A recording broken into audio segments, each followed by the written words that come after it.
ఏపీలో ఒక కొత్త బ్యాక్టీరియా వల్ల ప్రస్తుతానికి ఒక వ్యాధి వ్యాపిస్తుంది. ఆ బ్యాక్టీరియా పేరు స్క్రబ్ టైఫస్. ఈ స్క్రబ్ టైఫస్ అనే ఈ బ్యాక్టీరియా వల్ల ఒక మహిళ మృతి చెందిందంటే అర్థం చేసుకోండి. అసలు ఈ స్క్రబ్ టైఫస్ ఏంటి, దాని సిమ్టమ్స్ ఏంటి, ఒకరి నుంచి ఒకరికి ఎలా సోకుతుంది అన్ని తెలుసుకుందాం. Hi, this is doctor Rasagna, homoeopathic physician. Scrub typhus అనే ఫీవర్ ఇప్పుడు ఏపీలో బాగా స్ప్రెడ్ అవుతుంది. అరౌండ్ 1500 కన్నా కేసెస్ ఎక్కువగానే ఉన్నాయి.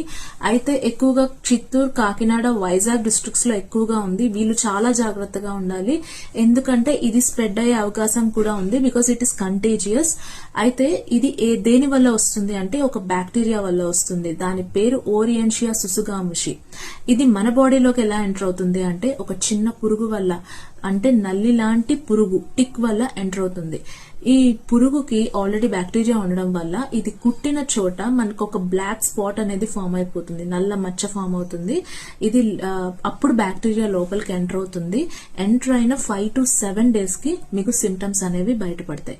ఏం సిమ్టమ్స్ ఉంటాయి అంటే మీకు ఫీవర్ ఉంటుంది, హై ఫీవర్ ఉంటుంది, ఇలా నల్ల మచ్చలు ఉంటాయి, బాడీ పెయిన్స్ ఉంటాయి, హెడేక్ ఉంటుంది ఎక్కువగా.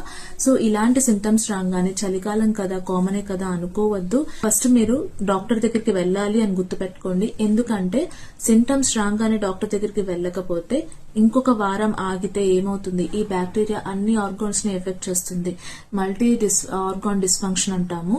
సో అన్నిటిని, మేజర్ ఆర్గాన్స్ అన్నిటిని ఎఫెక్ట్ చేస్తుంది. ఆ తర్వాత అన్ని ఆర్గాన్స్ ఫెయిల్ అయ్యే అవకాశం కూడా ఉంటుంది. ఈ విధంగానే చూసుకోకుండానే విజయనగరంలో ఒక మహిళ చనిపోయారు. సో అంతవరకు తెచ్చుకోవద్దు, అంతవరకు ఎవరికి రాదు. మీరు ఫస్ట్ సింటమ్స్ గమనించగానే ఫస్ట్ డాక్టర్ దగ్గరికి వెళ్ళి ట్రీట్మెంట్ తీసుకోవడం అనేది గుర్తుపెట్టుకోండి. ట్రీట్మెంట్ తీసుకుంటే చాలా ఈజీ, తొందరగానే రికవర్ అయిపోతారు. అండ్ ఆల్సో మీకు వెళ్ళంగానే టెస్ట్ చేస్తుంటారు, ఎలిసా, PCR టెస్ట్ లాంటివి చేస్తూ ఉంటారు. దాన్ని బట్టి మీకు ఈ బ్యాక్టీరియల్ ఇన్ఫెక్షన్ అనేది ఉందా లేదా అని రూల్ అవుట్ చేసి దానికి తగ్గట్టుగా ట్రీట్మెంట్ ఇస్తారు.